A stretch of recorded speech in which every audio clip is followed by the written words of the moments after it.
मैं चाहता हूं कि वो कथा मैं आपको सुनाऊं। तुलसी धर्म रत्न की पुत्री का नाम है। देवताओं की पुत्री है तुलसी माता। तुलसी माता को गणेश जी का श्राप लगा और तुलसी माता ने भी गणेश को श्राप दिया। अब तो राजा सोमकांत की बुद्धि में घना भ्रम पैदा हो गया। आदि गणेश सिद्ध गणेश तुलसी के श्राप से कैसे प्रभावित हो गए और तुलसी का श्राप सत्य कैसे हो गया और श्राप क्या लगा, तुलसी को क्या श्राप दिया गणेश जी ने और तुलसी ने गणेश जी को। दोनों श्रापों की कथा राजा सोमकांत सुनने के लिए इच्छा प्रदन करने लगे। आपको भी कथा सुनने में आनंद आएगा और समझ में आएगी कि पहले काल में लोग कितने तपस्वी और कितने पावरफुल होते थे। और उस तपस्या और पावरफुल होने का मतलब यह है कि पहले लोग जो है 80% जनसंख्या पहले ये स्थानांतरण नहीं करती थी, दल बदल नहीं करती थी जीवन में। एक बार जिसे मान लिया फिर उसके लिए जान चाहे चली जाए। उसका उदाहरण राम और रावण का युद्ध, उसका उदाहरण कौरव और पांडवों का युद्ध। अच्छा बोलो, भीष्म पितामह क्या अज्ञान थे जो नालायक आदमी का साथ दिया उन्होंने? द्रोणाचार्य का बावले थे? कृपाचार्य का पागल थे? क्यों साथ दिया दुर्योधन का? साथ देने के पीछे एक ही रीजन कहानी है और वो है सत्य वचन। एक बार जो वचन दे दिया फिर चाहे वो खराब है, अच्छा है, कैसा है, अब उसके लिए ही मरना है तो मरना है बस, अब नहीं बदलेंगे किसी को, चाहे जो परिणाम हो। ऐसे वचन वृद्ध लोग पहले थे और पहले वचन की कीमत थी। अगर किसी ने गंगा में पैर डाल करके कह दिया कि ये काम मैंने नहीं किया है तो फिर चाहे किया ही है, फिर जनता मानती, फिर जनता नहीं मानती थी। आपने हाथ में गंगा जल लेके कह दिया कि ये मैंने पाप नहीं किया है तो समाज गंगा जल को इतना मानता। और पहले अगर आपने गंगा की झूठी शपथ ली, पिता की शपथ ली, माँ की शपथ ली, भाई की शपथ ली, पति की, पत्नी की, गुरु की, भगवान की, तो पहले शपथ लेने से बराबर हानि होती थी। इसीलिए लोग झूठी सौगंध खाते नहीं थे। समय के साथ में प्रताप वचन का कम हुआ, विचार का, वाणी का प्रभाव कम हुआ। अगर वाणी का प्रभाव समय के साथ में कमजोर नहीं पड़ता तो आज कलयुग में, आज की तारीख में 90% भारत जो है साधु बन गया होता। इतनी कथाएं चल रही हैं, इतने सत्संग हो रहे हैं, इतने टोटके निकल के बाहर आए हैं कि जिनको लोग जानते नहीं थे वो टोटके सब बाहर आ गए। अगर ये टोटके और ये सब सक्सेस हो जाए तो किसी का कोई काम कहीं बिगड़ने वाला नहीं है। पर समय के साथ में प्रताप कम हो जाता है। टोने टोटके जितने हैं वो अब नहीं काम करेंगे, वो पहले कभी करते थे। उन्हीं परंपराओं को लोग अभी हमारे ऊपर ठूस रहे हैं, थोप रहे हैं और उससे उनका तो भला हो रहा है थोपने वालों का, पर जिन पे थोप रहे हैं उनका भला नहीं हो रहा है, उनका तो मजा आ रहा है। धुआंधार पब्लिक जो है पैसा दे रही है, मान्यता दे रही है, जुड़ रही है।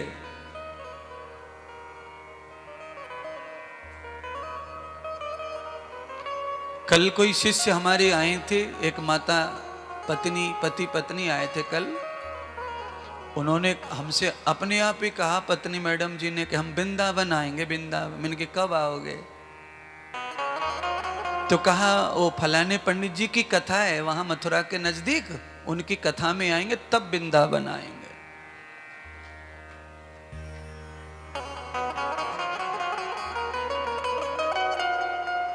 तो हमने कहा कथा से पहले अगर पंडित जी मर गया तो वृंदावन आना फिर होगा कि नहीं होगा?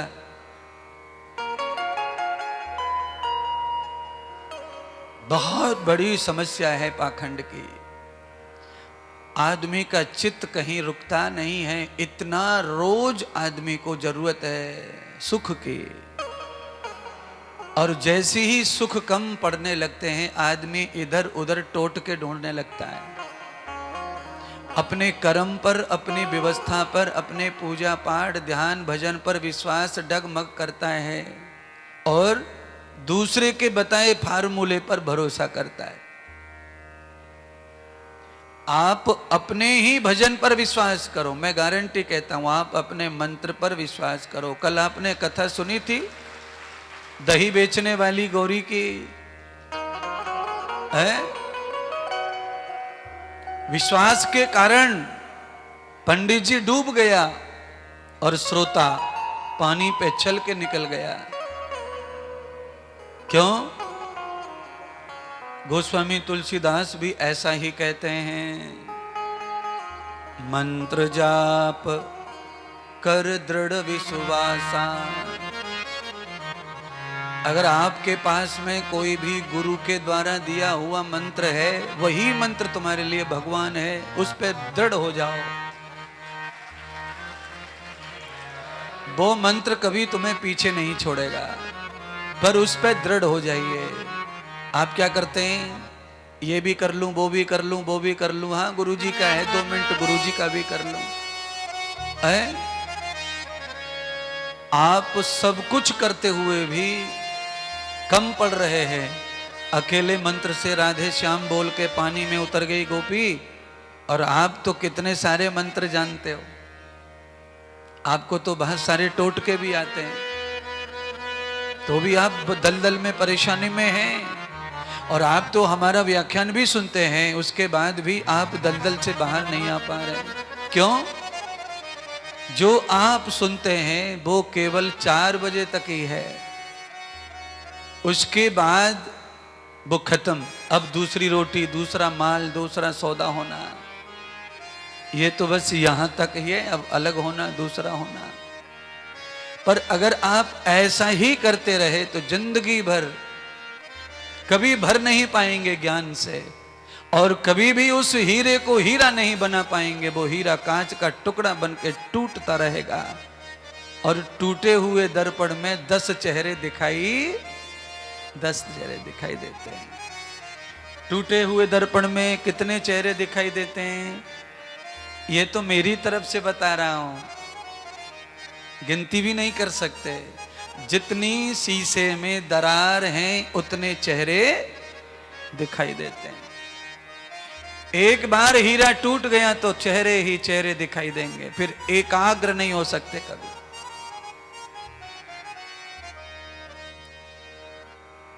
भगवान गणेश आज बद्री विशाल में ध्यान कर रहे हैं, और धर्मपुत्री सत्तल तुलसी माता आज तीर्थ यात्रा करने निकली हैं। यात्रा करते करते तुलसी माता ने अनेक महापुरुषों का दर्शन किया, अनेक दिव्य सुंदर लोगों को देखा, अनेक युवा और जवान लोगों को देखा, पर तुलसी के चित्त में कोई दोष नहीं आया। गणेश जी को देख करके तुलसी के मन में गणेश जी से विवाह करने का मन हो गया, विवाह करने की रुचि पैदा हो गई। तुलसी माता ये विचार कर रही हैं कि इतना सुंदर, इतना अद्भुत मैंने अभी तक कोई शख्स नहीं देखा, कोई शरीर नहीं देखा इस तरह का।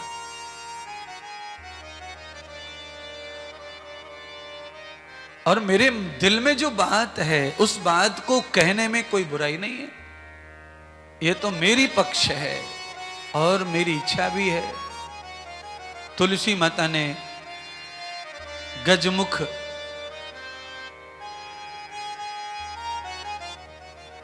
सिंदूर से सजे हुए भगवान गणेश को प्रार्थना पूर्वक अपनी बात कही, हे गणराज, मेरा नाम तुलसी है और मैं देवताओं की पुत्री हूं। मैंने जब से आपको देखा है मेरा दिल दिमाग आपसे हटता नहीं है और मैं स्थित हो गई हूं, ठहर गई हूं, मेरी यात्रा विलंबित हो गई है, मैं रुक गई। मैं तो आई थी तीर्थ करने के लिए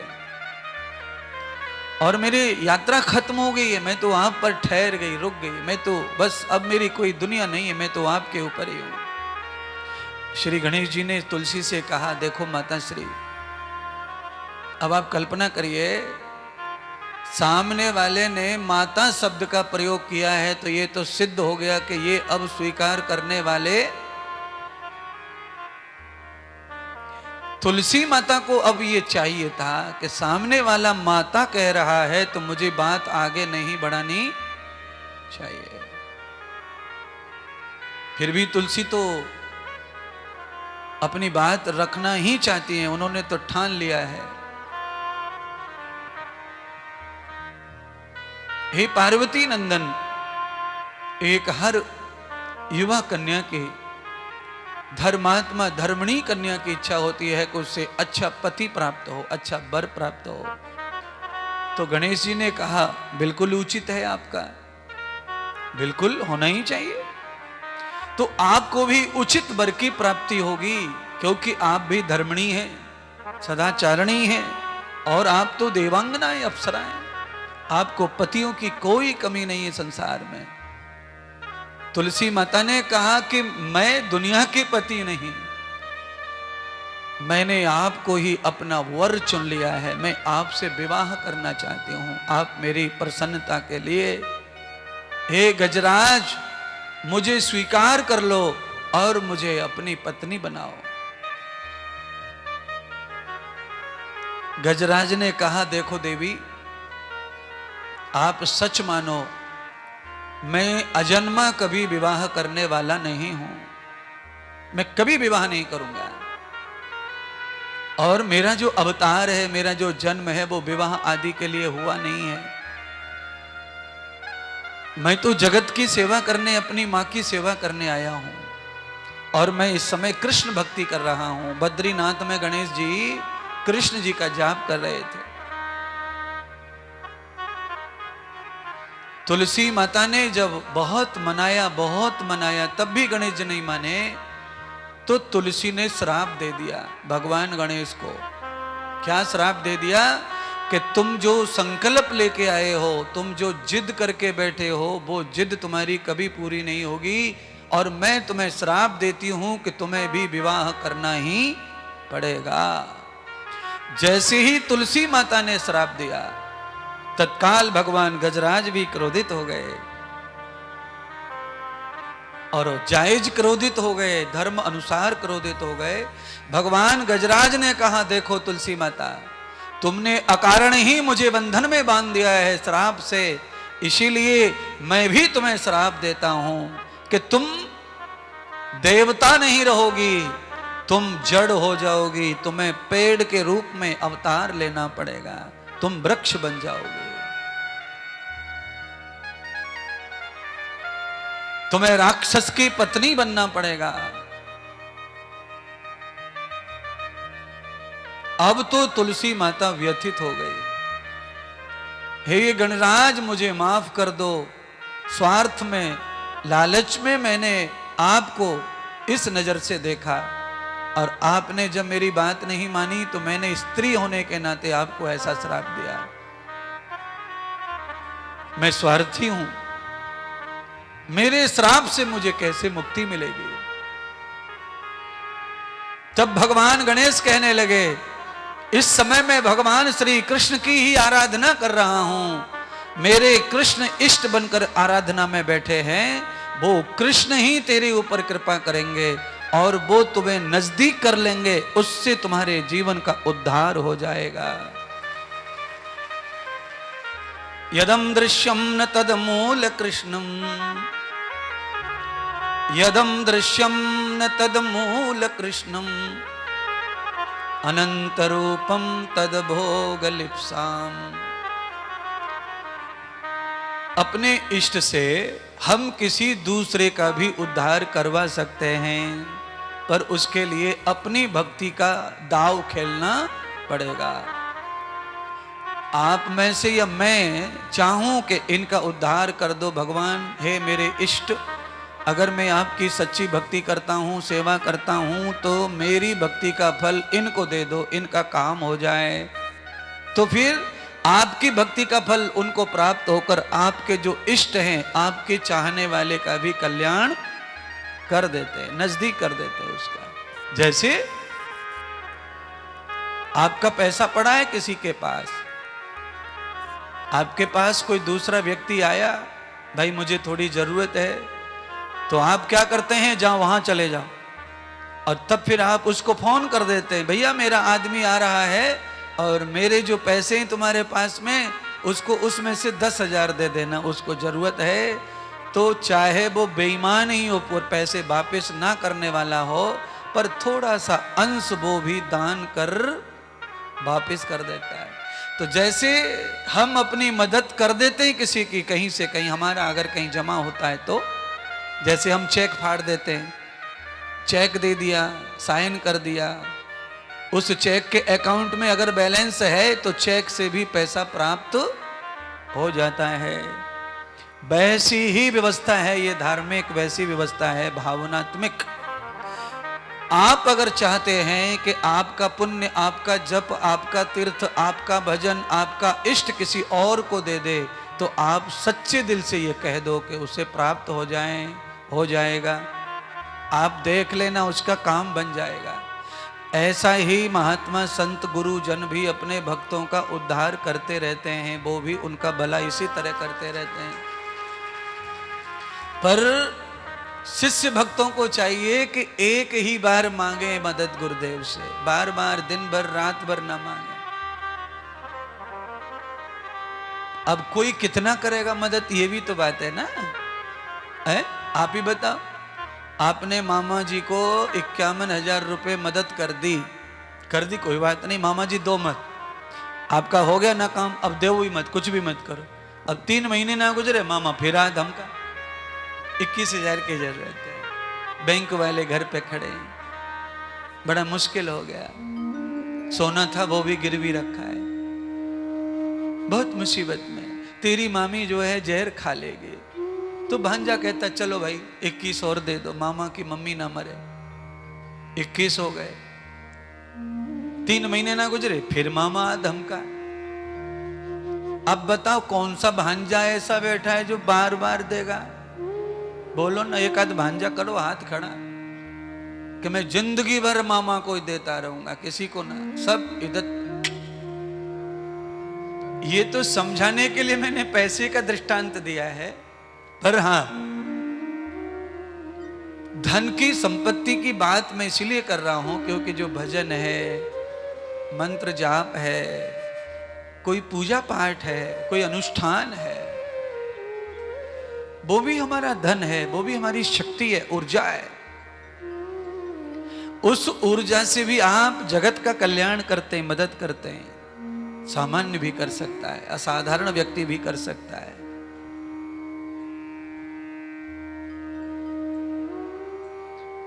ऐसे ही भगवान श्री गणेश ने तुलसी की मदद की, श्राप भी दे दिया और मदद की। और ये कौन करता है ऐसा? ऐसा वो करते हैं जो अंदर से भगवान होते हैं। अंदर से जो भगवान होते हैं वो ऐसा करते हैं, जरूरत पड़ने पे श्राप दे देंगे, पर उस श्राप से मुक्त होने का मार्ग भी ऐसे धक्का नहीं मार देते, जाओ मर जाओ, नहीं। अंदर से जो भगवान होते हैं, अंदर से जो दयालु होते हैं, अंदर से परम सत्य, अंदर से बिल्कुल सच्चे होते हैं, वो अगर आपको क्रोध कर देंगे, श्राप दे देंगे, गाली दे देंगे, आपको पटक देंगे, उसके बाद भी आपको बचाने का प्रोग्राम कर लेंगे। ये सच्चे लोगों का यही तो पहचान है। अच्छा बोलो, पहले श्राप किसने दिया था? तुलसी ने। पहले किसने दिया श्राप? दोबारा बोलो अब। तुलसी ने। तो किसका खोट है? तुलसी का। अच्छा, स्वार्थ किसका है? तुलसी का। चल के कौन आया गणेश के पास? तुलसी। अच्छा, बापोती हो रही है, किसी को भी पति बना देंगे अपन, तो ये भी जबरदस्ती। आपको कोई चीज अच्छी लगी और वो तुम्हारी हो जाए, ये लालच तो ठीक है, पर ये अज्ञान है, ये सही बात नहीं है। भाई जगत में न जाने कितनी चीज ऐसी है जो अच्छी लगती है। सुनार की दुकान पे शोरूम में चले जाओ, शोरूम में खाली एक बार राउंड घूम जाओ शोरूम में, कहां कहां नजर पड़ती है अपनी। एक हार तो ऐसा लटक रहा है 3 बाई 3 फुट का, सांप की तरह लहरा रहा है, ऐसी दमक मार रही है। अब उसको देख के किसके मुंह में पानी नहीं आएगा कि ये मेरे गले में होता है। फिर मैं साऊ खेड़ा जाती कथा सुनने, कैमरा मेरे ऊपर लगता है।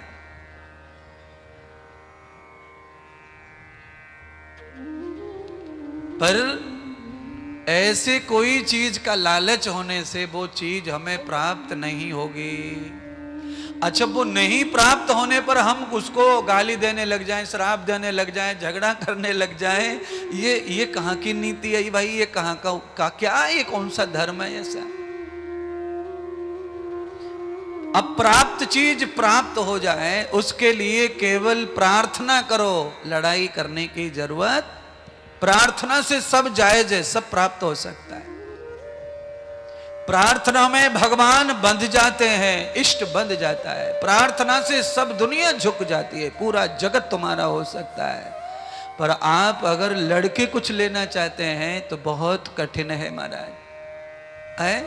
सामने वाला थोड़ी देर तो शांति रखता है, अगर आप पीछा नहीं छोड़ेंगे तो फिर वो भी तुम्हारे जैसा रूप धारण, और जब वो रूप धारण करता है तो कौन जीतेगा, कौन हारेगा? हारता हमेशा वही है जो पहले प्रहार कर देता है। ये ध्यान कर लेना। राम जी के युद्ध में रावण ने रात के 12 बजे रामा दल पर पहले आक्रमण कर दिया। बोलो। राम जी की सेना कहती है महाराज अपन आगे समुद्र पार करके लंका में। अब आप चुप क्यों बैठे? धावा बोल दो चारों तरफ से, सोता हुआ घेर लो और एक ही दिन में मार मूर के सीता को ले चलो। राम कहते नहीं, लड़ाई हमारी तरफ से नहीं करना है, लड़ाई करना अपना काम नहीं है भाई। संस्कार के कारण, श्राप के कारण जन्म जन्मों की लीलाओं का फल मिल रहा है, उसको समय का इंतजार करो। तो महाराज हमने तो ग्रंथ पढ़े इसलिए हम तो समय का इंतजार करते हैं। आपको भी सिखा रहे हैं कि उपद्रव जहां से शुरू होगा, जहां से गाली शुरू होगी, लड़ाई शुरू होगी, हार वहीं से होगी, वहीं हार है। क्यों? बलवान व्यक्ति अपने आप पर भरोसा करता है और कमजोर व्यक्ति इधर उधर पटकता है, भागता है। आप लड़ाई में कभी भी देख लेना, जो आदमी कमजोर होगा ना वो ईंट पत्थर ढूंढता है, मोहल्ले में भागेगा, वहां से ईंट देखेगा, कहीं पत्थर ढूंढेगा, ईंट हाथ लगेगी ना, पत्थर हाथ लगे ना, डंडा हाथ लगे ना, तब तक गुस्सा ठंडा। और जो व्यक्ति अपने यहां पर कॉन्फिडेंस रखता है कि मैं समय आने पर सब देख लूंगा, वो व्यक्ति खाली अपने हाथों पे भरोसा रखता है।